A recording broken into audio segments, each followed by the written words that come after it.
శ్రీమాత్రే నమః. ఒకప్పుడు దూర్వాసుడు విష్ణుమూర్తి తనకిచ్చినటువంటి మాలని ఇంద్రుడికి బహుమతిగా ఇచ్చాడు.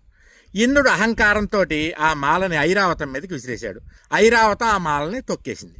వెంటనే దూర్వాసుడు అన్నాడు, అదైతే జంతువు, దానికి జ్ఞానం తెలియదు పాపం. నీకేమైంది మహారాజా, అంత పవిత్రమైనటువంటి మాలిస్తే అహంకారంతో విసిరేస్తావా?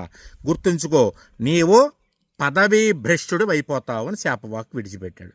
కొంతకాలానికి ఆ శాపవశాన ఇంద్రుడు పదవీ భ్రష్టుడు అయిపోయి ఎక్కడికో వెళ్ళి పారిపోయాడు. ఇక ఆయన ఐరావతం ఉంది కదా వాహనం, అదేమో క్షీరసాగరంలోకి వెళ్ళిపోయింది. ఆ తర్వాత కొంతకాలానికి దేవతలు రాక్షసులు క్షీరసాగర మథనం చేసేటప్పుడు కామధేనువు కల్పవృక్షంతో పాటుగా ఐరావతం కూడా మళ్ళీ బయటకు వచ్చింది.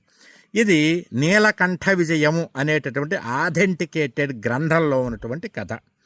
అయితే ఈ మధ్య కాలంలో యూట్యూబ్లోనూ ఫేస్బుక్లో ఇన్స్టాగ్రామ్లో కొంతమంది తమ ఇష్టానికి నోటుకొచ్చిన కథలు చెప్తూ ఉన్నారు. ఐరావతం దాన్ని పూలమాలను తొక్కేసేయడం వల్ల దాని తల నరికేశారని, దాన్ని తీసుకెళ్ళి గణపతికి పెట్టేశారని ఒకసారి, గజాసురుడిగానే ఇది ఐరావతం మళ్ళీ జన్మలో పుట్టిందని ఒకసారి చెప్పడం జరుగుతుంది. యథార్థానికి ఐరావతానికి గజాసురుడికి, ఐరావతానికి గణపతికి ఎటువంటి సంబంధం లేదు, దానికి ఎటువంటి ఆథెంటికేషన్ లేదనమాట.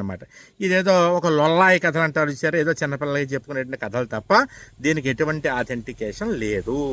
ఐరావతానికి మరణం అనేదే లేదు, అది ఇంద్రుడి యొక్క వాహనము.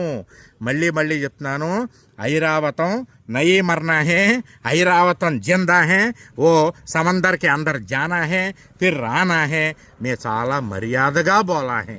జయం.